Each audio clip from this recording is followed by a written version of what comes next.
ครับการเรียนภาษาละนานะก็บ่ใช่ยากหยังนะครับมาต้านเรียนอักขระนะครับมันก็คือตัวอักษรครับในภาษาไทยนะเรียนไหมครับมันก็คือสระเห็นไหมเอาสองอย่างนี้มาผสมกันตามหลักการของภาษาละนานะครับมา7 วัน1 เดือนต้านก็อ่านออกเขียนได้แล้วนะครับบ่ยากครับแต่เรื่องที่มันยากมันก็คือว่าอีนะถ้าเฮาจะเอาไปอวดคือคนอื่นในหูในหานด้วยเฮาเนี่ยมันยากกว่านี้แล้วก็เพราะว่าภาษาละนาวของเฮามันเป็นภาษาที่มันตายไปแล้วนะครับเพิ่นบ่ได้ใจในทางราชการมาเมินนะครับเพราะฉะนั้นที่การที่เฮาอย่าเอาไปโชว์ให้คนอื่นในหูในหานด้วยเฮาเนี่ยเฮาจะต้องใช้ภาษาอื่นๆมาเทียบเคียงเป็นภาษาละนาวของเฮานะครับเห็นไหมครับ อันภาษาที่มันใกล้เคียงภาษาละนาวเขาเนี่ยก็คือภาษาไต้นะครับภาษาไทยนะครับมันเกิดมาจากที่เดียวนะครับที่ปอกขุนรามคำแหงที่เดียวนี่แหละครับมันแยกไปทางใต้หน่อยเจ้าอโยธยาพวกเขามาแปลงเป็นอักษรไทยนะนี่อันแยกมาทางเหนือหน่อยอันเจ้าละนาพวกเขามาแปลงเป็นอักขระละนานะนี่มันเป็นยังไงอันสองภาษานี่นะครับไอ้ไตกับละนาเนี่ยอันบางคำมันยังออกเสียงเหมือนกันอยู่นะครับไม่เนี่ยก็มันก็จะพิดกันเป็นบางเสียงนะครับบางคำบางคำแม้กระทั่งในละนาวเขาก็ไม่ใช่ว่าเหมือนกันหมดนะครับมันยังมีไตมอนไตลั่วไตลือไตเกินไตยองเห็นไหมยังไง4-5เผ่าพันธุ์ลักๆนะครับย่อยๆเขายังบ่กึดเลยนะครับ มันก็อู้กันแป่งๆกันออกไปนะแต่ฟังกันรู้เรื่องนี่แล้วก็หมู่เฮาก็ฟังภาษาไทยรู้เรื่องเหมือนกันแล้วนี่มันก็มีใจคำร่วมกันอยู่แล้วครับไม่มันเป็นยังไงมาครับอันนี้แหละคือลักษณะที่เฮาก่อนที่เฮาจะเอาภาษาไทยเนี่ยมาเขียนอันเป็นภาษาละนาของเฮาไปก็ที่เพิ่นฮ้องว่าปริวัติเฮาก็ไปก้อยในโลกนี่ก็เป็นจังได๋ครับเฮาดูใกล้ๆเวียดนามเนี่ยเดิมทีนะมันใจภาษายึกๆยือๆเหมือนภาษาจีนนั่นก็เห็นไหมเนี่ยแต่เนื่องด้วยเพิ่นมีอันสงครามกันหลักยาวนานมาแล้วก็ตั้งแต่สมัยอันสงครามเดียนเบียนฟูน่ะมาจนถึงสงครามเวียดนามเหนือเวียดนามใต้เนี่ยนี่เนี่ยมาแล้วกันเมื่อปี2518เนี่ยครับเพิ่นก็บ่ได้สามารถที่จะถ่ายทอดอันภาษาอายุกยือๆหมู่นั้นมาสู่รุ่นลูกรุ่นหลานรุ่นเหลนรุ่นโหลนพุ่นแล้วก็นี่แหละบ่เดี๋ยวลูกหลานเหลนโหลนเพิ่นอ่านบ่ได้เขียนบ่ได้เลยภาษายึกยือหมู่นั้นน่ะเพิ่นก็เลยหันไปเอาอันอักษรอาหรับิกมาเขียนเป็นภาษาของเพิ่นนี่น่ะไปใส่จุดใส่หมวกใส่ขีดใส่หมวดสะบาสะเพ็ดอะไรไหมเพื่อให้ได้ตามเสียงอันของภาษาเพิ่นนี่เพิ่นฮ้องว่าเป็นลักษณะการปริวัติแบบนี้นะครับ ยืมเอาภาษาอื่นๆนะครับมาเทียบเคียงเป็นภาษาของเพิ่นใช่ไหมแล้วก็ปรับปรุงเปลี่ยนแปลงหรืออันปริวัติน่ะนี่ฮ้องปริวัติน่ะนี่ใส่จุดใส่หมวกใส่เขียนนี่หมดนี่อันนี้เพิ่นฮ้องว่าปริวัตินะครับเห็นไหมอ่าเฮาไปก่อยในยุโรปครับอย่างเช่นอัน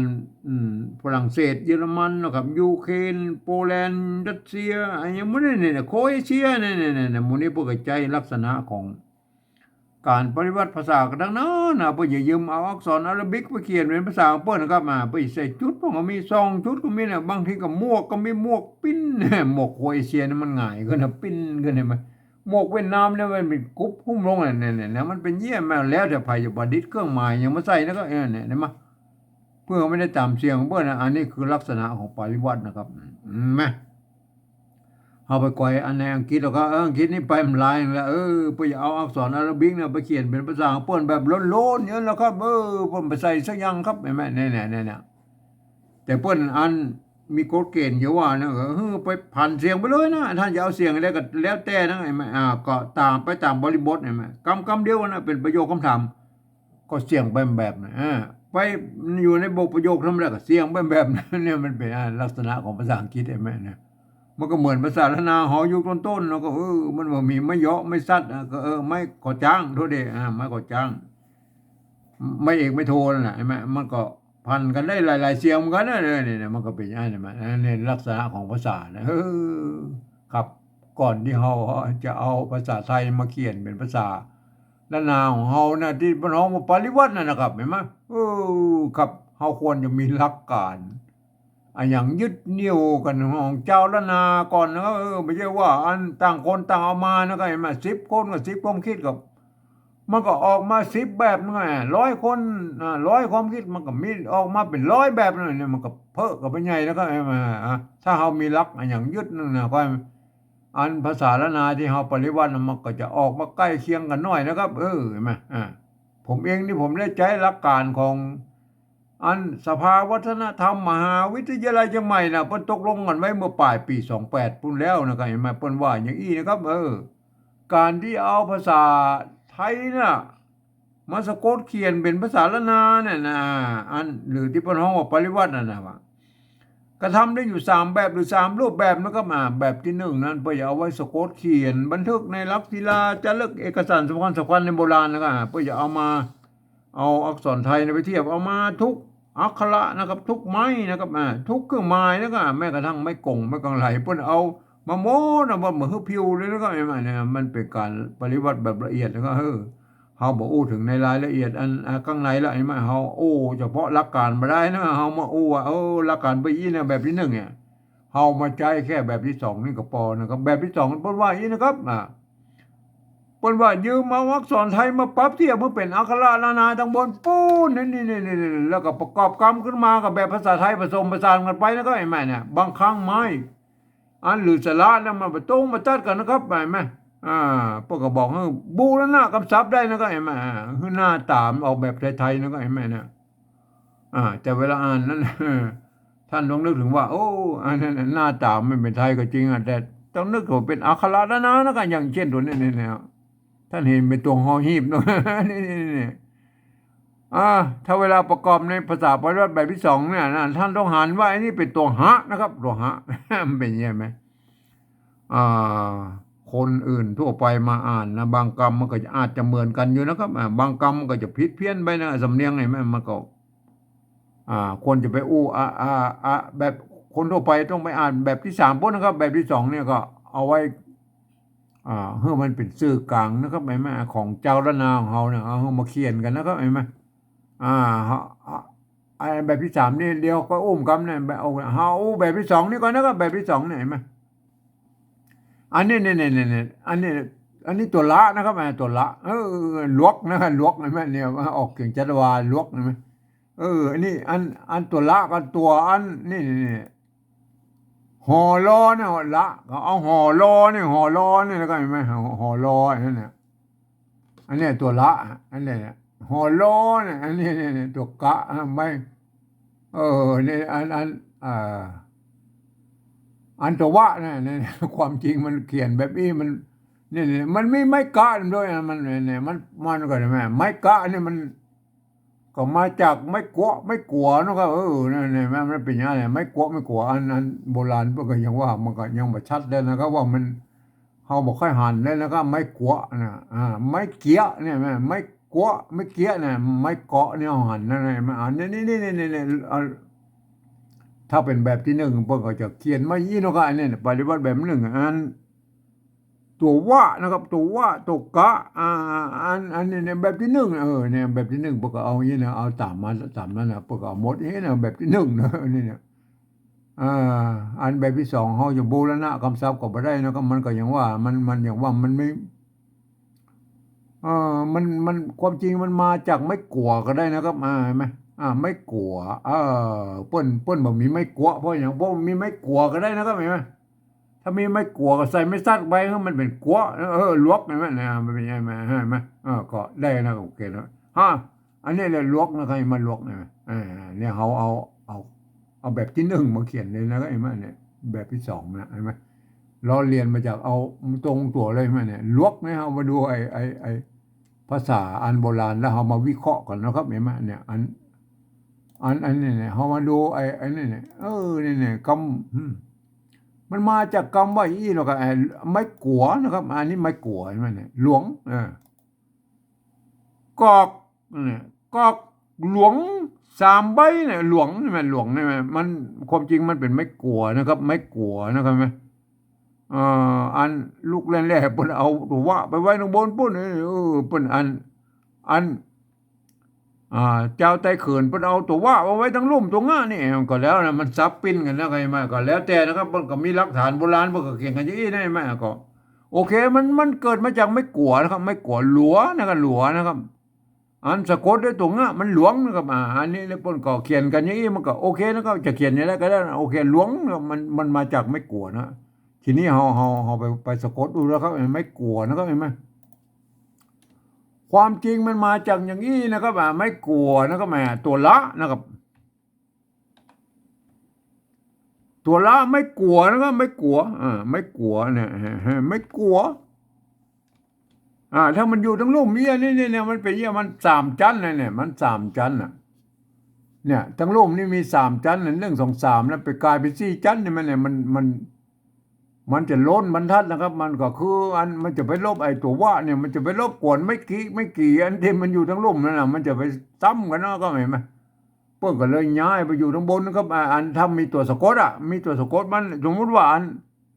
ไอ้หลวงเลยแค่นั้นตรงเนี่ยหลวงมันหลวงมันเนี่ยหลวงนั่นนะก็หลวงอันนี้หลวงนั่นนะก็เห็นไหมก็อันเจ้าแต่เมื่อมีหลวงแล้วเปิ้นเปิ้นจะตัดไม่กงเนี่ยมันมีตัวสะกดแล้วเปิ้นเอาตัดไม่กงออกนั่นก็เห็นไหม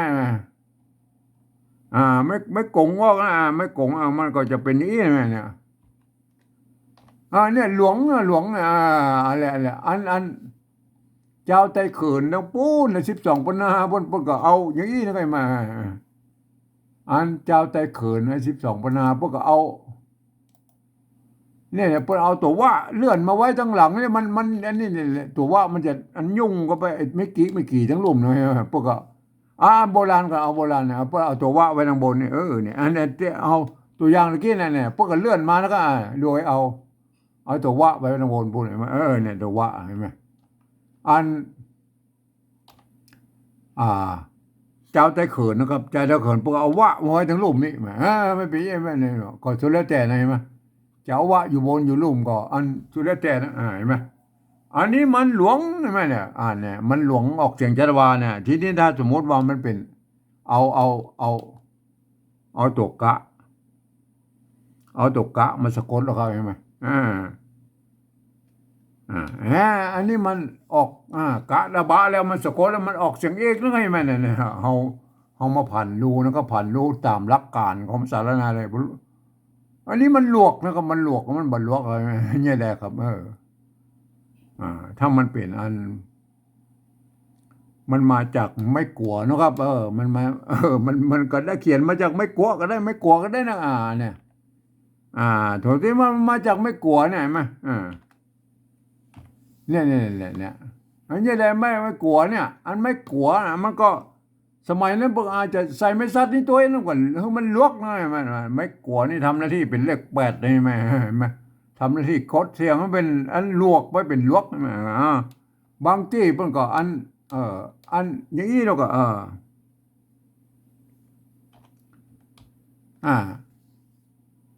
าจากไม่กลัวนะครับไม่กลัวลัวมันสมัยนั้นมันมีไม่กลัวแล้วก็เห็นไหมไม่ใช่ว่ามีหมูนะครับไม่กลัวอันนี้ไม่กลัวเนี่ยอันนี้ไม่กลัวนี่มันก็มันชัดนะครับเพราะว่าเฮามาเจอด้วยนะครับผมเองก็มาเจอด้วยนะไม่กลัวเห็นไหมอันไม่กลัวเนี่ยมันไม่กลัวสระเสียงเสียงสั้นนะครับไม่กลัวสระเสียงยาวไม่เก๋ใช่ไหมไม่เก๋อันนี้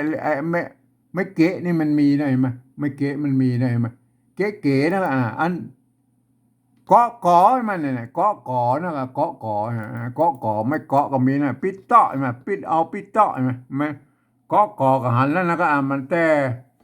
ที่ยังมาหันเลยมันก็คือกัวนะครับแล้วก็เกียนะครับไม่เกียเนี่ยไม่เกียไม่กัวเนี่ยมันบาหันแล้วก็บาหันได้แล้วก็ขอติดไว้ก่อนนะครับก็โอเคนะครับสระจังยาวเปิ้นบาหันเปิ้นเขียนนะครับเห็นไหมก็โอเคแล้วก็เฮาก็เอามาพิจารณาตามตามหลักการของภาษาไทยเลยภาษาละนานเลยนะไอ้มันอันนี้มันหลัวนะครับหลัวถ้าใส่ตุกกะแล้วครับใส่ตุกกะเข้าไปเนี่ยมันลวกเลยนะก็ลวกเลยเนี่ยเอากะไว้เอาเนี่ยเอากะไว้ตรงหน้านี่เห็นไหม อันลวกนี่มันลวกไงมันลวกไงเปิ้นบอกว่าตัดไม้กังตัดไม้อันก่งงอกนะไงแม่ทีนี้มันก็ยังว่าเนี่ยมันยาวไปมันก็เอาเลื่อนเลื่อนเอาตัวว่าไว้ทั้งลุ่มนี่ไม่เนี่ยว่าเห็นไหมเลื่อนเอาตัวว่าไว้อาจจะเอาลุ่มอยู่บนก็สุดแล้วแต่นะให้มาก็โอเคเลยไหม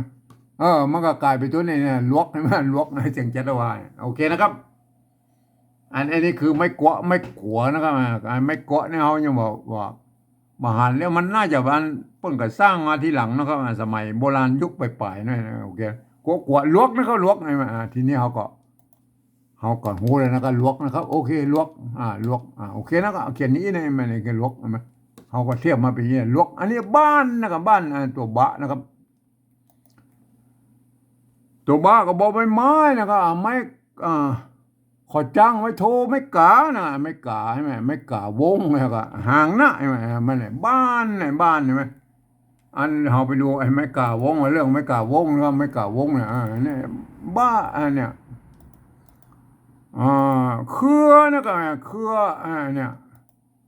เครือนะก็เครืออันนี้แล้วก็มากแล้วมากหมากบ้าเครือจุ้งจะลิงเนี่ย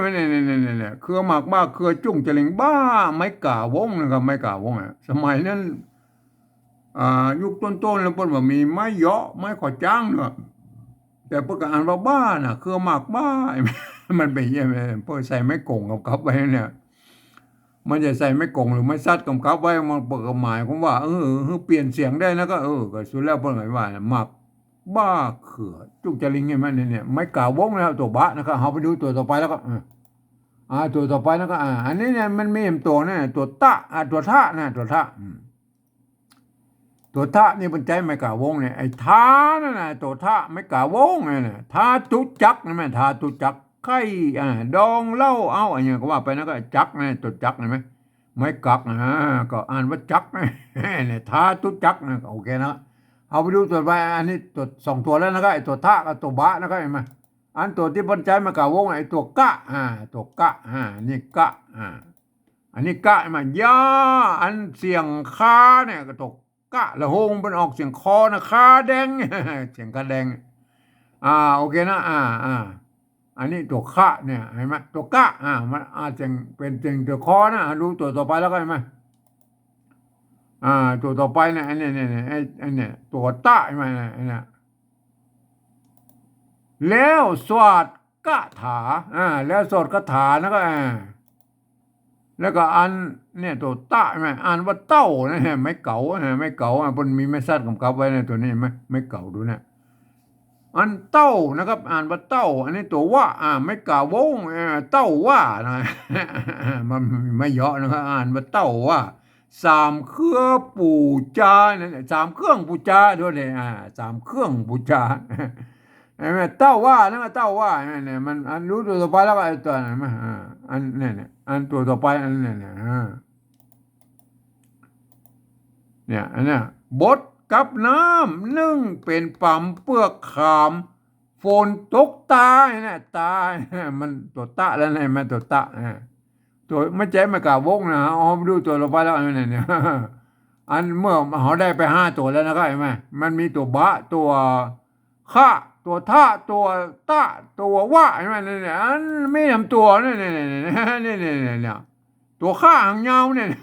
แม่อันตัวข้าหางยาวที่มันสร้างมาทีหลังแล้วก็เนี่ยข้าหางยาวเนี่ยสร้างมาอันสมัยยุคล้านนายุคต้นๆนะพวกก็สร้างมาตัวอักษรเนี่ยมันครบเครื่องได้ไหม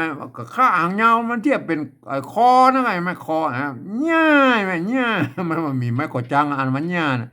หญ้าคำห้อยเนี่ยกับหญ้าคำห้อยฝนเนี่ยหญ้าคำเนี่ยคำตัวคำเนี่ยไหมไม้กาวงนะมันเป็นถึงแม้จะเป็นไม้กาอันไม้กำก็ใจไม้กาวงเลยไหมหญ้าคำห้อยเนี่ยมันมีตัวนั่นไอ้ตัวข้าอ่างเงาเนี่ยไหมบางเจือปนก็ยังว่าพวกใจไม้กาน้อยก็ยังมีนะแม่เนี่ยอย่างเงี้ยเนี่ยอย่างเงี้ยเนี่ยบ้านเนี่ยแม่ไม้กาวงเนี่ยบ้านเนี่ยบ้านตะกี้ละบ้านกำต้นฝนน้ำจริงกินตาหายเนี่ยไอ้ตาเนี่ยตัวนี้ตาไม่กันน้อยมันเนี่ย ตาไม่กะน้อยนะมาเปิ้นตะกี้ตาอันไม่กะวงมันเดี๋ยวนี้ตาไม่กะน้อยนะเอาตัวแล้วเนี่ยอันเนี้ยสันนิบาตใช่ไหมสันนิบาตวินเอาใช่ไหมเนี่ยสันนิบาตวินวินกับวินหัววินหัววินกันก็แล้วแต่จะวินกับวินมันอันเดียวกันนะสันนิบาตใช่ไหมบาทไม่กาน้อยไม่กาน้อยเนี่ยมันเป็นใช่ไหมสันนิบาตเห็นไหมสันนิบาตหรือสันนิบาตนั่นนะกันไหมสันนิบาตใช่ไหมอันนี้ท่านมันก็แล้วแต่นะครับไปใจไม่กาน้อยไม่กาวงนะในกรณีใจไม่กาวงท่านก็หูจักไม่กาวงแล้วก็บ้านนะอันนี้เนาะไม่ก่อนะครับนอกตัวหน้านะครับกันย้อนนะเนี่ยตัวกะสะกดใช่ไหมเนี่ยนอกเนี่ยบ้านนอกใช่ไหมเนี่ยบ้านนอกใช่ไหมนอกแล้วก็อ่านว่านอกใช่ไหมอันไม่ก่อนะครับมันเริ่มมาจากไม่ก่ออย่างนี้นะก็เห็นไหมเนี่ย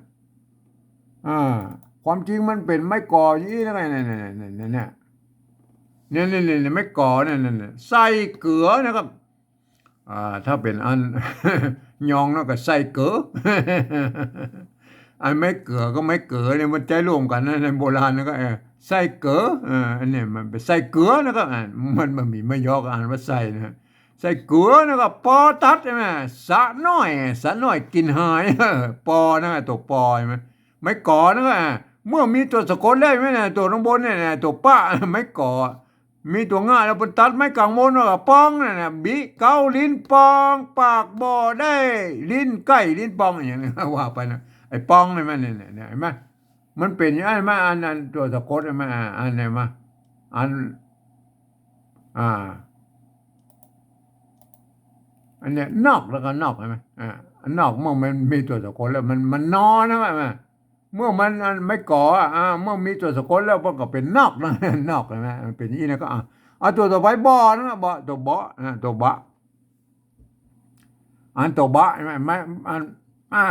ถ้าเพิ่นอันแบบที่สองก็ไม่กังวลเนี่ยอันอันเอาแบบที่ไอแบบที่หนึ่งแบบที่หนึ่งเพื่อจะเอาเป็นไม้กังวลมาใส่นะครับอันนี้เอาแบบที่สองก็บูรณะคำศัพท์ให้มันหน้าตาแบบไทยๆก็เอาไม่เอกมาใส่บ่อนะก็บ่อใช่ไหมเนี่ยบ้านบ่อนะก็บ่อใช่ไหมเนี่ยเอาไปดูอันบ่อโบราณกันเลยบ่อโบราณนะนี่คำว่าบ่อโบราณพอมีตัวอี้เนี่ยก็ให้ดูตะกี้อะไรมาเนี่ยเห็นไหมอ่า ลิ้นปองปากบ่อได้เนี่ยลิ้น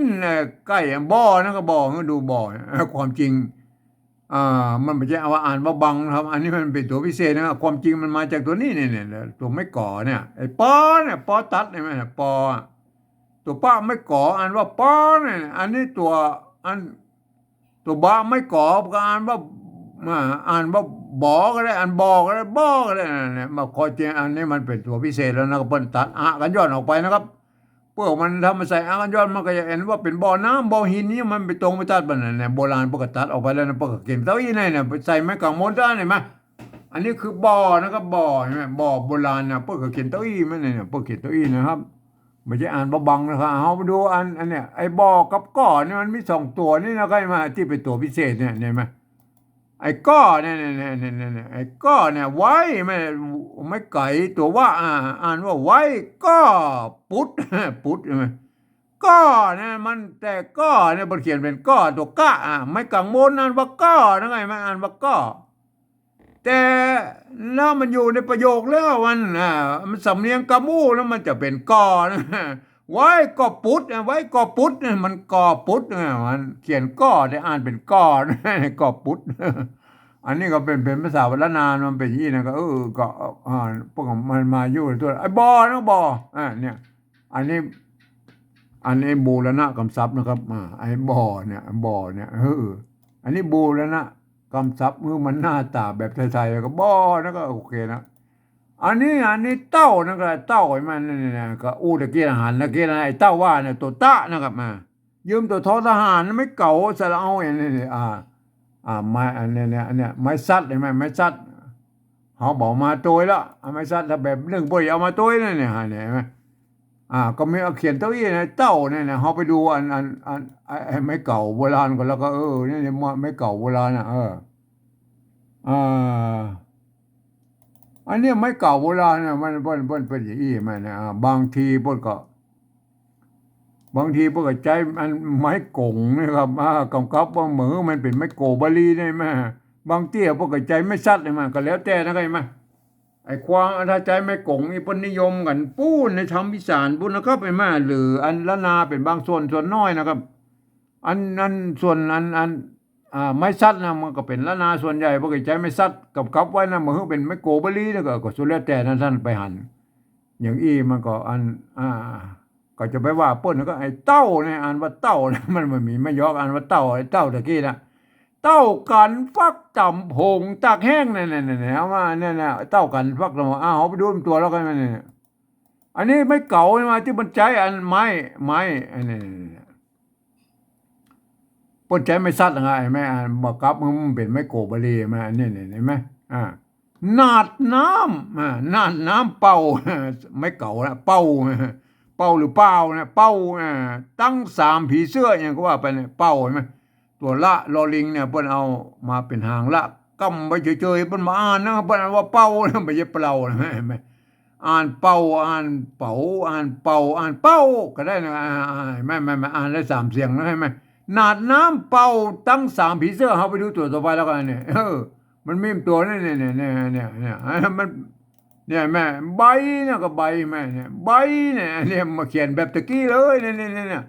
แต่เพิ่นกรณีนี้มันเป็นเป้านะใบเป้าเนี่ยมันเป็นใบอันพืชชนิดหนึ่งนะที่มันเป็นยานะใบเป้าต่องแตกวังมันเป็นเนี่ยใบเป้า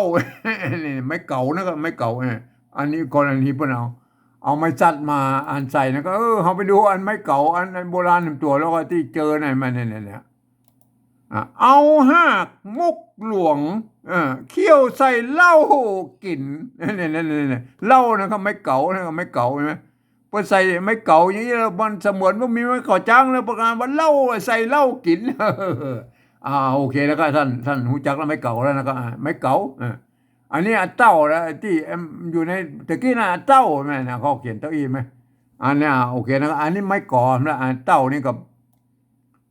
บูรณะคำศัพท์นะครับเฮาบอกไม่ซัดบ่ตยนะก็บูรณะคำศัพท์นะครับอันนี้หรอไอ้ซอกกอกอันนี้ก็เหมือนนอกนี่นะไม่อันตัวสะนะครับยืมตัวสอเสริมมาเป็นตัวสะอันก็ย้อนก็ตัวกะตัวกะกะซอกนะออกเสียงเอกนะก็อันนี้กอกนะออกเสียงเอกมันตัวกะกับกอไก่นะเนี่ยอันนี้ไม่ก่อนี่มันเข้าใจละใช่ไหมกอกนั่นน่ะกอกใช่ไหม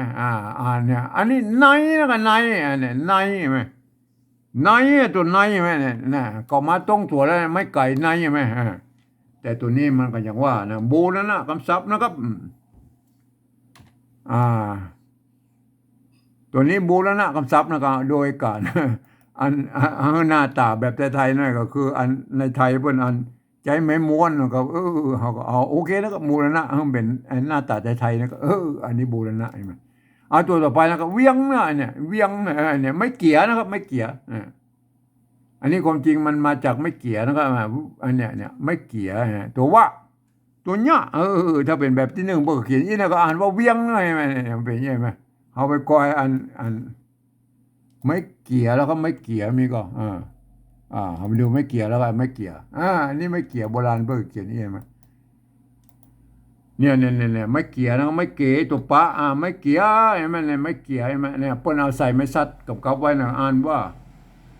อันในกรณีอ่านเปียก็ได้อ่านเปียก็ได้อ่านเปียก็ได้กรณีมันเป็นเปียแลผมไม่เป็นเปียเป็นขี้เปียนะครับเป็นขี้เปียเป็นง่อยขี้เปีย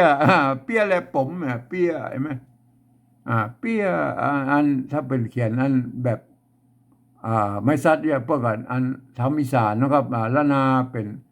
ทางไตลื้อทางแปรน่านเชียงรายพะเยาพวกเอาใส่ไม่ซัดแล้วครับไม่เกียเนี่ยเห็นไหมแต่เจ้าอันเจ้าอันไตยวนเชียงใหม่นะครับเปิ้นว่าอันนี้มันเป็นอันไม้ที่มันเปลี่ยนเสียงนะครับมาเป็นไม้ขอจ้างเปี้ยมันก็เพิ่นก็บ่ใส่ไม่ซัดไม่เกี่ยวก็สุดแล้วแต่นั้นมันใส่บ่ใส่นะเฮาเปียเนี่ยมันเมื่อมันมีตัวสะกดเฮาไปดูตัวต่อไปเมื่อมันมีตัวสะกดมันนี่มาเห็นมั้ย เมื่ออันเนี้ยเนี่ยมันความจริงมันเขียนะก็เขียก็ได้เขียก็ได้นะมันเขียนะก็มันเขียใช่ไหมมันเขียแล้วก็เขียนะแล้วก็อันมันสระเอียนะก็ไม่เกี่ยนะไอ้มาเปิ้นมีตัววะสะกดเนี่ยเปิ้นตัดไม่เกี่ออกนั่นนะเปิ้นตัดไม่เกี่ออกเห็นไหมมันจะอ่านเขียวก็ได้อ่านเขียวก็ได้อ่านเขียวก็ได้นะอ่านกรณีนะอ่านเขียวใส่พริกขิงหอมกลิ่นนี่นะเขียวเห็นไหมไม่เกี่ยนะก็ไม่เกี่ยนะอันเนี้ยอันนี้เฮาแล้วเป็นไม่เกี่ยนะครับไม่เกี่ยเนี่ยไม่เกี่ยนะกันเนี่ยมันความจริงมันมีไม่เกี่ยอยู่ตรงหน้านิ่มตัวนั่นก็คือเปิ้นเมื่อเมตุสงะสกลบรรทัดตัวเวียงเนี่ยอันนี้เขากับบูรณะคำศัพท์นะครับบูรณะคำศัพท์ให้มันเป็นอันหูเราเป็นสระเอียไทยนะก็สระเอียก็เอาสระเอียไทยใส่แล้วก็เห็นไหมเนี่ยอันนี้เวียงนะเวียงเวียงเวียงแล้วก็เวียงนะเวียงเนี่ยเอาสระเอียไทยซะนะเวียงได้เลยไหมโอเคนะอันนี้บูรณะคำศัพท์นะครับในกับบูรณะคำศัพท์เวียงกับบูรณะคำศัพท์นะครับมันหน้าตาแบบไทยๆนะครับเวียงโอเคนะครับต่อไปนะสิบนะครับสิบนี่มันยากแล้วเอามาตรงตัวได้ตัวซะไม่กี่ตัวห่างบ้าก็ตัวบอใบไม้เนี่ยสิบนะครับอ่านว่าสิบนะไม่ใช่สิบนะครับอ่านว่าสิบอันนี้ในก็อูตะกี้ละในก็เอาบูรณะคำศัพท์เหมือนหน้าตาไทยๆเอาสลายไม้ม้วนใส่นะเวียงกับอูตะกี้ละบูรณะคำศัพท์คือมันเป็นอันนายเวียงนะครับบูรณะคำศัพท์นะครับบูรณะคำศัพท์นะครับตัวต่อไปแล้วก็บ่อก็โอ้ตะกี้แล้วก็เอาอันแบบไทยๆนะครับบ่อไทยๆนะครับอันนี้เปียงกับเวียงเนี่ยมันเหมือนกันไม่เกี่ยวกันเอาเปิ้นยืมตัวป้าเนี่ยตัวป้าเปิ้นยืมตัวพอพานมาเป็นก็เอาพอพานมาเขียนยังไงเนี่ยอันไม่เกี่ยวนะก็ไม่เกี่ยวตัวสะกดด้วยตัวงะงองูเนี่ยเปียงในก็โอ้ตะกี้ละในนะก็บูรณะคำศัพท์มันเป็นไทยๆนะในคอกนะครับอันตัวคอกนี่มันอันเปิ้นยืมอันตัวข้าหางยาวเนี่ยเปิ้นยืมเอาตัวอันคอคอคนนะครับคอคนมาเป็นตัวข้านะครับไม่นั่นเนี่ยเปิ้นยืมตัวคอคนนะครับมาเป็นตัวข้านี่นะครับไม่ตัวข้านะครับไม่ตัวข้าเนี่ยเปิ้นยืมตัวคอคนนะครับคอคนเนี่ย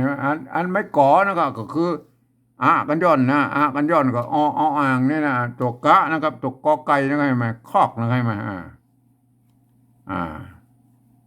ก็ก็ได้เลยนะครับเนี่ยคอกเห็นไหมอันนี้เห็นไหมอันตัวนี่บรรทัดต่อไปมันยังมีแถมมันมีแถมมันก็ว่าไปนะครับมาสิบนะครับสิบตัวสะไม่กี่ตัวบะอันนี้สิบในก็อู้ตะกี้ละเอาในใช้นะโน่ในน่ะอันในคอกนะในตัวนี้เปียงเนี่ยบ่อเปียงเปียงในนี่อันนี้บูรณะคำศัพท์นะครับไม่มาบูรณะมันเป็นอันไทยๆหน่อยนะคอกนี่มันตรงตัวนะไอ้สิบในก็ในก็อันคอกนะครับคอกในนี่บูรณะคำศัพท์นะครับในนี่บูรณะคำศัพท์นะครับเพราะว่ามันอันภาษาละนาพนอันใจไม่ไก่นะครับอันนี้มันใจไม่ม้วนนะครับโอเคนะครับอันตัวต่อไปบ่อนะครับบ่อก็อูตะกี้นะเอาบ่อใบไม้ก็ไม่เอกนะไม่เอกเนี่ยไม่บ่อนะอันเต้านะครับเต้าเห็นไหมบ่อเต้ากันนี่ไอ้เต้าเนี่ยเขาก็อู้ไปแล้วนะครับไอ้เต้าเอาใจตัวทะตัวตะนะครับตัวตะเขาก็วอกนะครับวอกอันนี้เต้าบ่อเต้านี่ก็บูรณะคำศัพท์นะครับบูรณะคำศัพท์นะครับบูรณะวอกนะวอกก็โอเคนะไม่ก่อนะครับตัวว่ากอไก่นะว่ากอไก่วอกนะบ่อเต้าวอกขี้ยาอันนี้เสียงโทพิเศษนะนี่มีปัญหาแล้วอันภาษาไทยพูดเกี่ยวมาได้เพราะนี่ถูกคะไม่กี่ไม่ขอจ้างไม่ขอจ้างนั่นขี้เนี่ยขี้ภาษาไทยพูดเขียนได้แค่ขี้นะมันเป็นยังไงไหมมันเป็นมันเป็นแย่แล้วมันเป็นแย่มันมาได้ก็ฮอกโบอันนี้ตัวต่อไปแล้วยานะครับยาใช่ไหมยา เปิ้นใจออยมาเทียบเป็นอย่างนี้นะครับออยเนี่ยอันโบราณเปิ้นเทียบมาเป็นยอแล้วยานะอันว่ายานะฮะไม่ใช่ยีนะครับตัวอีเปิ้นเอาอันนี้เนี่ยตัวยอยักษ์ตัวเดียวเนี่ยเปิ้นเอาไปเทียบไปเป็นตัวหญ้าแล้วนะครับฮะเนี่ยมันก็เป็นยังไงไหม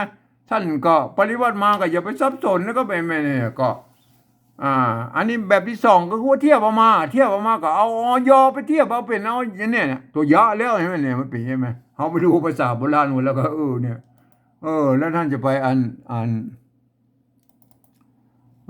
เนี่ยยานะก็เนี่ยยาเอาภาษาโบราณมาอู้เลยเนี่ยยาตัวยะเห็นไหมไม่กาเนี่ยอ่านยาก็ได้อ่านยาก็ได้อ่านยาก็ได้เนี่ยกรณีนี้อ่านเป็นยาขางยาขางยาขางมันเป็นขางเป็นไข้นั่นมาอันเดียวกันนั่นแหละไอ้เตืองใช่ไหมเตืองเตียนใช่ไหมเตืองเตียนเตืองเตียนไม่เกืออันนี้กรณีนี้เป็นไม่เกือเตืองเตียนเตืองเตียน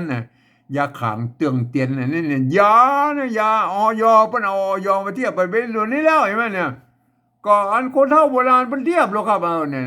ท่านก็โปรดเข้าใจไว้เลยนะก็เห็นไหมเนี่ยอันเขาไปดูตัวแล้วเนี่ยเนี่ยมันมีอันนี้เนี่ยห้างเย็นเนี่ยห้างเย็นเนี่ยอันตัวละเนี่ยอัน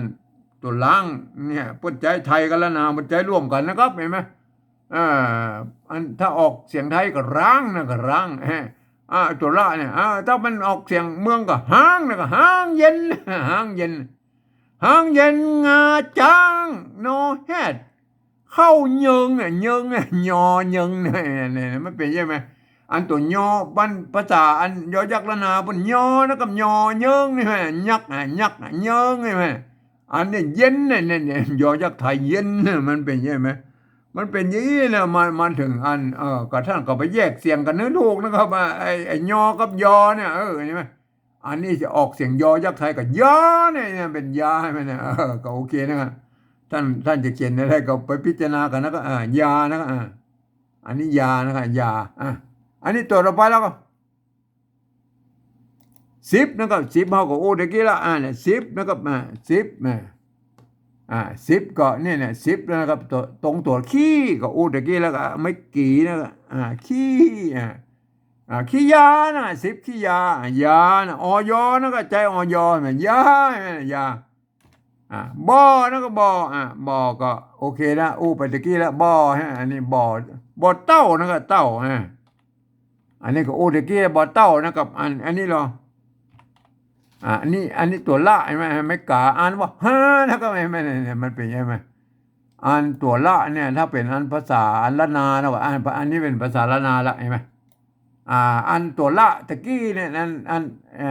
หางเย็นงาจ้างอันนั้นมันใจร่วมกันนะครับใช่ไหมแต่อันนี้เป็นภาษาละนาแล้วก็ฮาก็คือตัวกูนี่แหละใช่ไหมอันนี้ฮาเนี่ยอันมันก็ยังว่าตัวละนะครับถ้าเป็นภาษาละนาก็อ่านออกเป็นเสียงฮอนะครับถ้าตัวละเนี่ยเป็นออกเป็นภาษาไทยนะเขียนภาษาไทยก็อย่างเช่นอย่างไรเนาะอย่างไรก็อ่านเป็นก็อ่านเป็นอันภาษาไทยเนี่ยอ่านเป็นรอนะไงไหมถ้าเป็นอันภาษาบาลีนะครับตัวละได้เขียนเป็นภาษาบาลีอย่างเช่นรัมมนาถมันก็ออกเสียงรอนะไงไหมเนี่ย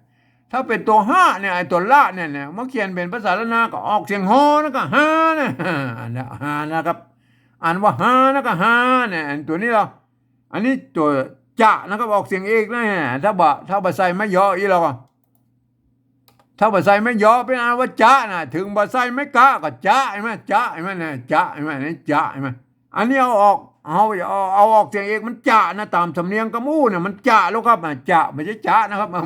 ไอ้จ้านี่มันก็ฟังยากว่าไอ้จ้าบ่ได้นะจ้าบ่ได้มันไม่ใช่มันว่าทั่วไปเพิ่นอ่านว่าจ้านะก็จะฮือ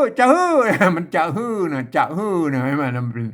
จะเฮาก็ใส่ไม่ย่อนี่นะก็เห็นไหมอันนี้คือจะอันแบบสำเนียงชาวบ้านนะก็ตัวจะนะครับไม่ย่อนะครับเอามาตามนั้นเลยมั้ยจะอันนี้จะนะเสียงเอกนั่นจะอันนี้ฮือไม่กือนะก็ตัวหาไม่กือไม่กือนะไม่ขอจ้างอันนี้เนี่ยไม่กือโบราณเพิ่นมีเพิ่นจะเอาไม้กิเขียนไว้นะก็ไม้กิแล้วก็เอาไม้200ตะวัดเข้าไปตรงกลางนั่นน่ะเฮาไปก้อยไม้กือโบราณก็แล้วก็ อันนี้ไม่กือโบราณนะเนี่ยไม่เป็นยี่ไหมเนี่ยไม่กือโบราณเห็นไหมเนี่ยไม่กือโบราณตรงมาเห็นไหมไม่กือเนี่ยไม่กือเห็นไหมไม่กี่เขียนมาอีกก่อนนั้นแล้วก็เอาไม้สองน้อยมาตวัดไว้ตรงกลางนี่เห็นไหมนี่มันเป็นยี่ไหมอ่ามาเป็นไม่กืออ่านว่ามือนะครับมือใบใบมือใบปิดปิ้วมือใบปิดปิ้วก็ว่าไปไอ้มือใบเนี่ยมือไม่กือเนี่ยเปิ้นบอกมีอากันย้อนแล้วก็เป็นเนี่ยเปิ้นก็อ่านว่ามือนะในภาษาละนะพอเขียนตัวอีนะสระอือนะสระอือเห็นไหมสระอือไทยเปิ้นมีออ่างเนาะก็สุดแล้วแต่แล้วก็มันก็แล้วแต่อ่าภาษาใต้ภาษาเหนือเนาะก็มาเฮาฮู้แล้วนะฮือนะครับฮือ ไอ้ฮือเนี่ยฮือมันเนี่ยถ้าเขียนแบบที่หนึ่งพวกก็เขียนตัวอีนะครับแบบที่หนึ่งเนี่ยอันแบบที่หนึ่งพวกก็เขียนตัวอีนะครับอันนี้เขาแบบที่สองนะเพิ่นบอกว่าบูแล้วนะคำศัพท์ได้นะครับบูแล้วนะคำศัพท์เขาก็คือหน้าตาแบบไทยๆก็คืออ้างมาใส่เลยฮือนะครับเห็นไหมโอเคนะครับอันนี้ฮือนะบูแล้วนะคำศัพท์นะครับเห็นไหมฮือบูแล้วนะคำศัพท์นะครับเห็นไหมอันตัวต่อไปแล้วก็สิบนะครับสิบนี่ก็สิบจะฮื้อนะครับสิบจะฮื้ออันสิบจะฮื้อนะอันสิบจะฮื้อนะเขาก็โอ้ละไอ้สิบตะกี้นะเห็นไหมสิบนะเห็นไหมอันสิบจะฮื้อนะครับสิบจะฮื้ออันสิบจะนะครับจะเขาก็โอ้ตะกี้ละไอ้จะนะครับตัวจะนะครับอันไม่ย่อนะครับไม่ย่อไม่กะนะครับอ่านว่าจะนะครับอ่านว่าจะถ้ามันมีไม่ย่ออ่านว่าจะนะฮะฮือเขาก็โอ้ตะกี้แล้วบูรณะคำศัพท์นะครับ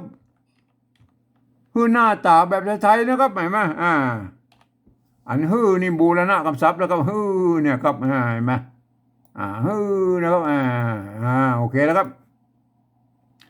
ตัวต่อไปแล้วก็บอนะครับบอกับอูตะกี้แล้วก็เอาหน้าตาแบบไทยๆก็คือบอเต้านะเต้ากับอูตะกี้แล้วนะก็เห็นไหมเต้านะครับเนี่ยตัวตะนะครับอ่านว่าเต้านะบอเต้านะครับเนี่ยบอเต้าดักนะครับดักเต้านี่มันบอกับเต้านี่มันบูรณะคำศัพท์นะครับเนี่ยบูรณะคำศัพท์อันดักแล้วครับตัวดะไม่ซัดครับตัวกะ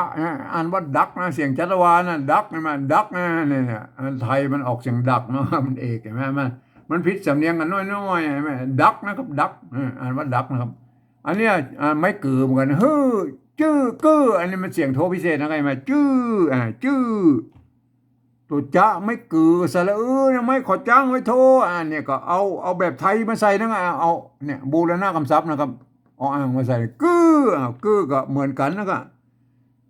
เอาสระไทยมาใส่แล้วก็ไม่ขอจ้างไม่โทนะเนี่ยจื้อกือนะครับนี่ไหมนี่จื้อกือนะครับไหมอันนี้ไม่เกี่ยไม่เกี่ยตะกี้ไม่เกี่ยไม่เกี่ยมันมีตัวว่านะครับไม่เกี่ยมีตัวว่าอันจื้อกือนี่จื้อกือนี่บูรณะคำศัพท์นะครับอันไม่เกี่ยนะไม่เกี่ยตะกี้นะไม่เกี่ยตะกี้อันตะกี้มันไม่เกี่ยอยู่ตรงไหนครับเห็นไหมไอ้เปียงเดี๋ยวเหอะไปไหนแล้วไม่เกี่ย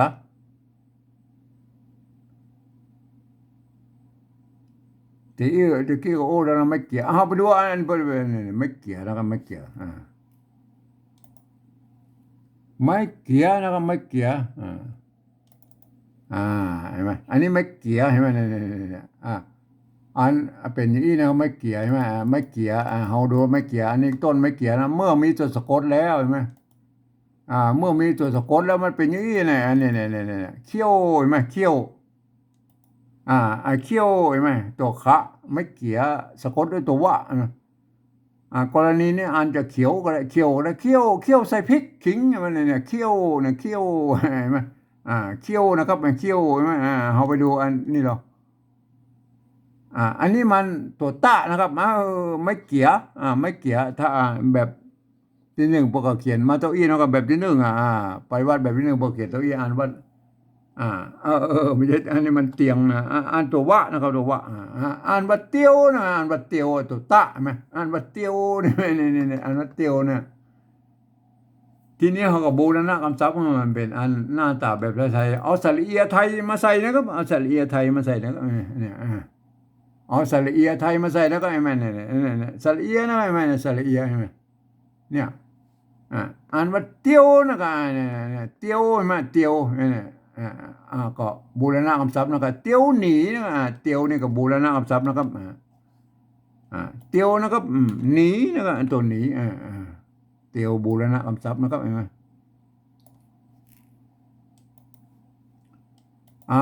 หนีนะครับหนีใช่ไหมหนีเนี่ยหนีใช่ไหม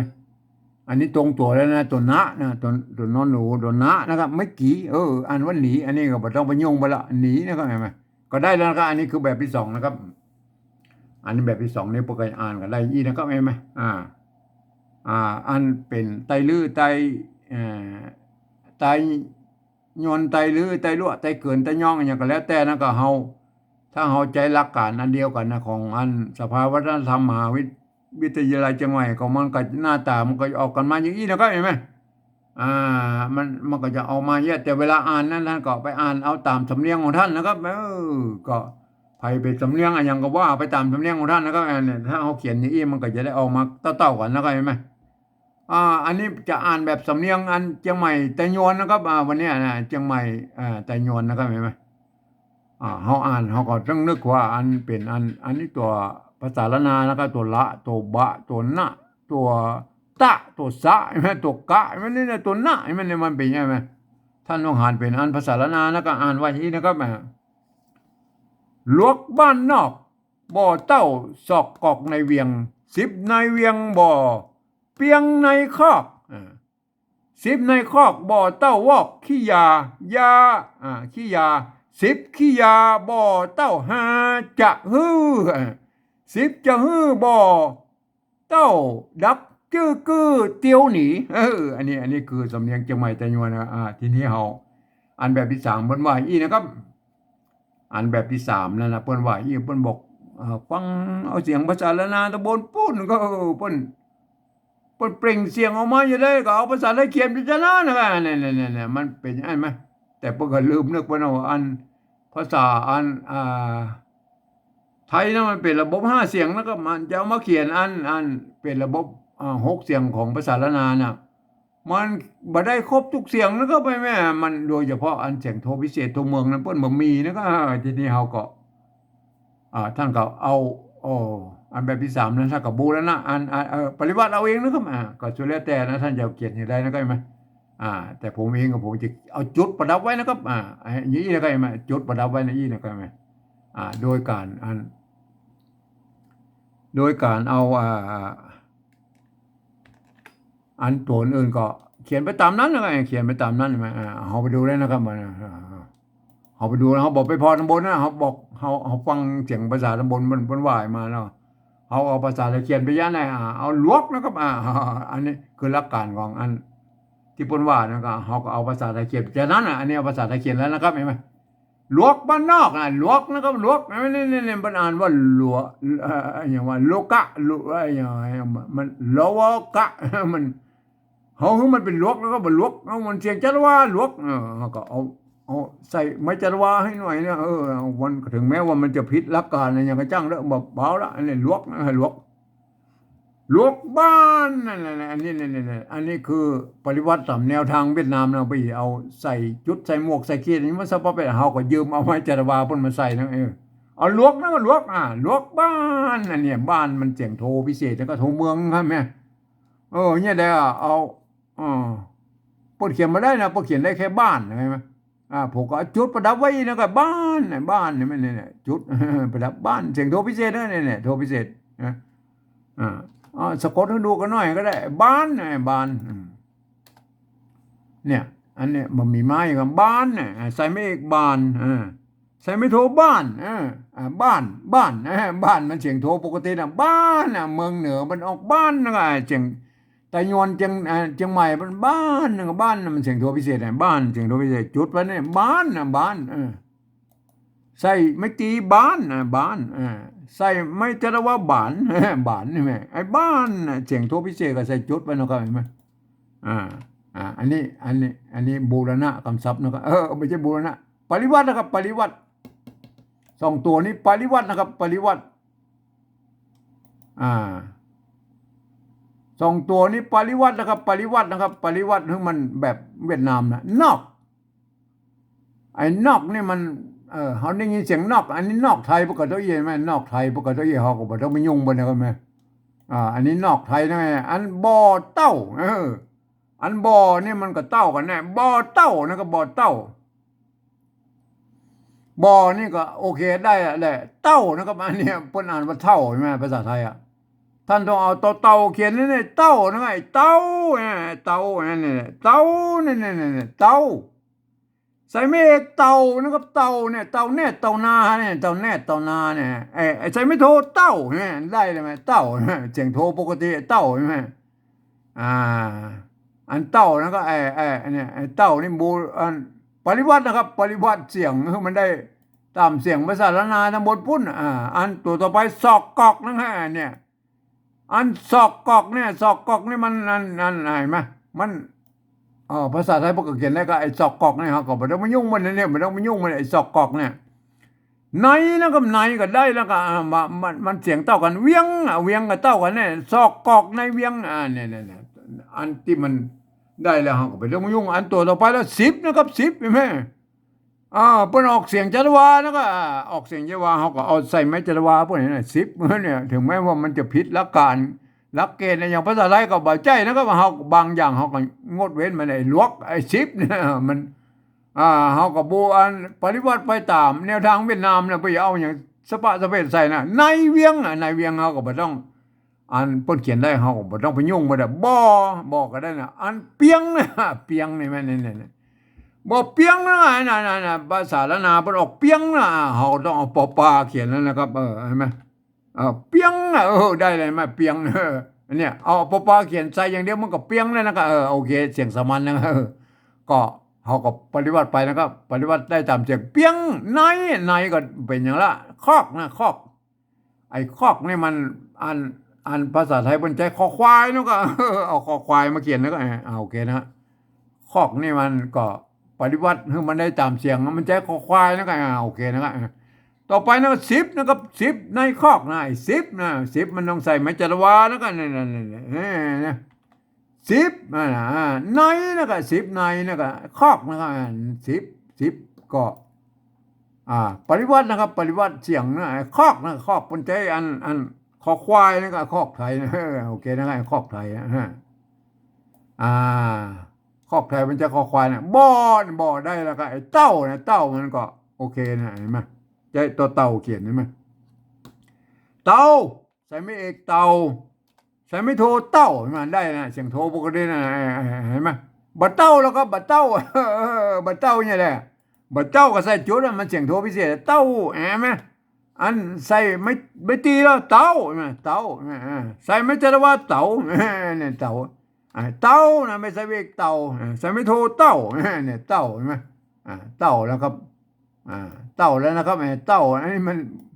ปริวัตินะครับปริวัติทำไม่ได้ตามเสียงมันเต่านะเต่านี่อันนี้เต่านะครับอันนี้เต่าอันนี้เต่านะครับเห็นไหมวอกขี้ยาเห็นไหมอันนี้เต่านะเต่าวอกขี้ยาวอกอันนี้มันเสียงตีแล้วเขาก็ไม่ต้องมายุ่งมันนะครับไม่ต้องมายุ่งมันแล้วมันวอกไทยก็วอกอันนี้ขี้นะครับขี้เนี่ยมาขี้มันก็เหมือนไอ้เนี่ยเสียงโทพิบ้านเนี่ยมันเสียงโทพิเศษเขาก็ใส่จุดบ้านขี้นะครับขี้มามันเสียงโทพิเศษนะครับเอาจุดประดับไว้นะครับขี้ครับขี้ยานะครับยาแม่เนี่ยถ้าเป็นยาไทยพวกเขียนเนาะก็มันยาไทยแม่นะอันนี้เฮาเป็นอยอย่างมันเพื่ออ่านเป็นยานะครับทีนี้เฮาก็อ่านมันก็จะซับซ้อนกันหน่อยนะเฮาขอขีดอันป่นพอยหน่อยนะก็ขีดว่าอย่างนี้อ่านยานะครับอย่างนี้นะนั่นแหละขี้ยานะอ่านเป็นยานะก็ไม่ใช่นั่นมาถึงมันก็มีอยู่ยาอย่างยากอยู่นั่นนะเป็นแบบอย่างนะครับแต่เฮาเขียนเฮาก็เป็นยานะครับมาต่อไปนะ10นะครับ อ่า10นะครับใส่ไม่จัตวาบ่หน่อย10ขี้นะครับ4ขี้จุดไม่น้อยนี่10ขี้ยานะ10ขี้ยานะ10ขี้ยาก็ปริวัตินะครับปริวัติยาเนี่ยเขาก็ยานี่เขาก็ขีดเส้นใต้ไปหน่อยนะเนี่ยมันหูยว่าอันนี้ออกเสียงยอยักษ์ไทยนะครับยานะเห็นไหมบ่อเต้าเนี่ยบ่อนี่ได้แล้วไอ้เต้าเนี่ยมันเต้าก็เอาตัวเต้าเขียนนะครับเนี่ยเต้าเนี่ยได้เลยเต้าเต้านี่มันปริวัตินะครับปริวัติปริวัติไอ้ฮาเนี่ยตัวระบายมันออกเสียงฮานะก็มันต้องเอาหอนหูเขียนนะฮาเนี่ยอันนี้ฮาเนี่ยฮาแล้วก็จะแล้วก็จะภาษาไทยปุ่นบ่ต้องใส่ไม่เอกเพราะก็จะเลยนะจะฮาจะฮือนะไอ้ฮาจะนี่มันก็ปริวัตินะครับปริวัติไม่ได้ตามเสียงแล้วก็ฮืออันนี้เนี่ยฮือเสียงโทพิเศษก็ใส่จุดป่ะนะฮือเห็นไหมเสียงโทพิเศษโทเมืองไอ้ฮือแม่จุดต่อไปนะครับ10นะครับ10ก็ใส่ไม่จะว่าป่ะนะ10จะนะจะก็เอาอันไทยปุ่นมันต้องมีไม่เอกนะปุ่นก็เขียนออกเสียงเอกเลยมาไอ้ฮือเสียงโทพิเศษก็ใส่จุดป่ะเนี่ยบ่อยใช่ไหมอันนี้ก็คือปริวัตินะครับปริวัติไอ้3ตัวเนี่ย10จะฮือเนี่ยปริวัติมันไม่ได้ตามเสียงของภาษาแล้วนะบ่อเต้าเนี่ยบ่อมันได้แล้วนะครับเต้ามันต้องเอาตัวเต้าเขียนนั่นเต้าใช่ไหมเนี่ยเต้ามันเสียงโทปกติเนี่ยเต้าดักนะก็ดักนะเต้าดักใช่ไหมดักอันนี้มันมันดักใช่ไหมมันจัตวาก็เอาใส่ดักใช่ไหมเนี่ยดักใช่ไหมเต้าดักใช่ไหมเต้าดักนี่มันปริวัตินะครับปริวัติมันไม่ได้ตามเสียงปุ้นแล้วก็ไอ้จื้อกือจื้อใช่ไหมฮือเสียงโดพิเศษจื้อมันก็ใส่จุดเข้าไปนะครับจื้อกือเสียงโดพิเศษก็ใส่จุดเข้าไปนะเห็นไหมไอ้จื้อกือเนี่ยไอ้จื้อกือเนี่ยมันเสียงโทพิเศษแล้วเขามันก็ใส่จุดเข้าไปนะครับเห็นไหมอันนี้ต่อไปมันเตียวนะกันเปิ้นออกเสียงมันเตียวนะก็เตียวใช่ไหมต่อเต่าเขียนนั่นนะต่อเต่าเขียนมันได้เลยเตียวใช่ไหมได้เตียวแล้วไงเตียวเนี่ยเนี่ยเตียวเนี่ยเอาแค่ต่อเต่าเขียนมันก็เป็นเตียวแล้วนะครับโอเคนะใช่ไหมอันหนีนะครับหนีหนีนี่มันต้องไปยุ่งมันหนีนี่มันเต่ากันใช่ไหมเนี่ยบางอย่างมันเต่ากันเห็นไหมได้เลยไหมอันนี้คือภาษาปฏิวัติแบบที่3นะครับแม่เนี่ยอันนี้แบบสำเนียงแต่ยวนเชียงใหม่นะครับก็อ่านกันได้ไวนะครับอันนี้ก็อ่านไปตามหลักภาษาไทยเลยนะครับแต่ยกเว้นนะครับมีกรรมเกือบทุกประการยกเว้นกรรมที่มีจุดที่ตรงหลังเนี่ยเป็นเสียงโทพิเศษโทเมืองนะครับเห็นไหมกรรมที่มีไม้จัตวาอย่างนี้คือเป็นเสียงจัตวานะครับเห็นไหมกรรมที่เป็นอยเป็นพยัญชนะต้นนี่ออกเป็นยอยักษ์ไทยนะครับถ้าเป็นยอยักษ์ตัวเดียวนะคือเป็นพยัญชนะต้นหรือเป็นยอยักษ์แบบละนานะครับเห็นไหมถ้าอ่านไปแบบนี้แล้วท่านจะได้สำเนียงเชียงใหม่แต่ยวนไปเลยนะอ่านไว้อย่างนี้นะครับลวกบ้านนอกบ่อเต้าศอกกอกในเวียง10ในเวียงบ่อเปียงในคอก10ในคอกบ่อเต้าวอกขี้ยา10ขี้ยาบ่อเต้าจะฮือ10จะฮือบ่อเต้าดักจื้อกื้อเตียวหนี อันนี้คือสำเนียงเชียงใหม่แต่ยวนนะครับท่านเป็นสำเนียงอื่นๆนะครับไตลื้อไตลั่วไตเขินไตยองท่านก็ไปคิดค้นกับเราเองนะแบบที่3เนี่ยมันเป็นโดยเฉพาะนะครับอันแบบที่2นี่มันควรจะเขียนได้ใกล้เคียงกันนะครับก็ท่านจะเป็นเผ่าพันธุ์อย่างใดก็ได้มันก็น่าจะเอามาใช้ร่วมกันในของสภาวัฒนธรรมมหาวิทยาลัยเชียงใหม่เพิ่นตกลงกันว่าเมื่อปลายปี28นะมันควรจะมาใช้ร่วมกันนะเพราะฉะนั้นภาษาละนาวมันจะเป็นสื่อกลางกันได้นะครับภาษาปฏิวัติแบบที่2นี่นะครับสำหรับภาษาปฏิวัติละนาล้างนาเนี่ยพวกก็เขียนกันอย่างนี้นะครับส่วนใหญ่นะครับแต่ก็ยังว่านะมันก็เขียนกันได้หลายๆแบบนะครับขอให้มันอ่านได้ก็พอนะครับท่านอย่าไปคิดอย่างนักนะครับเห็นไหมอย่างเช่นคำว่าลวกเนี่ยไม่เปิ้นตัดไม่กะออกเปิ้นใส่ไม่ซัดก็ได้นะก็สุดแล้วแต่นะครับเห็นไหมมันก็หรือจะเอาว่าไว้ทางบนไว้ทางลุ่มหรือเอาบ้ามาห้อยทางลุ่มเนี่ยมันก็มันเขียนได้นักนะไอ้ลวกเนี่ยเห็นไหมก็สุดแล้วแต่ท่านจะไปเขียนนะครับก็โอเคนะครับมันอ่านได้ก็พอนะครับเห็นไหมไอ้บ้านเนี่ยบางทีเปิ้นใช้ไม่กันน้อยก็มีนะครับมันก็แล้วสุดแล้วแต่นะไอ้บ่อนี่บางเปิ้นจะเอาใส่ไม่เยอะก็มีนะครับก็สุดแล้วแต่นะครับ อันไม่เก๋าเนี่ยไอ้เต้าเนี่ยนะบางทีเพิ่นใจไม่กงกับเขาไว้ ก็สุดแล้วแต่นะก็มันก็ใจไม่กงก็ได้ไม่ซัดก็ได้นะไอ้แม่มันเป็นยังไงอันส่วนอื่นๆมันก็อันก็คงจะใกล้เคียงกันเนาะครับเห็นไหมอ่าแต่เพิ่นก็อ่านก็ได้นะครับวันนี้จะอ่านแบบอ่านสำเนียงไต้ยวนเชียงใหม่แล้วก็อ่านว่าอย่างนี้นะครับลวกบ้านนอกบ่อเต้าศอกกอกในเวียง10นายเวียงบ่อเปียงในคอก10ในคอกบ่อเต้าวอกขี้ยา10ขี้ยาบ่อเต้าหาจะฮื้อ10จะฮื้อบ่อเต้าดักจื้อกื้อเตียวหนี ครับอันนี้มันเป็นการอ่านแบบสำเนียงเชียงใหม่ไต้ยวนนะครับท่านเป็นสำเนียงอื่นๆมันก็ออกเสียงมันก็ยังว่ามันก็ผิดเพี้ยนกันไปนิดๆนะครับแต่ฟังกันรู้เรื่องอยู่นะก็เห็นไหมครับวันนี้ก็เป็นการปฏิบัติแบบอันภาษาละนาแบบอันสำเนียงไต้ยวนเชียงใหม่นะครับท่านก็เอาเป็นอันเผ่าพันธุ์อื่นๆก็ไปพิจารณากันนะครับอาการปฏิบัติภาษาเนี่ยใหญ่ใดให้มันมันร่วมกันได้นะก็ให้มันอยู่กันได้นะครับภาษาละนามของเขาเนี่ยให้มันสื่อสารกันได้นะครับเห็นไหมครับวันนี้ผมก็ขอบรรยายเพียงแค่นี้นะครับ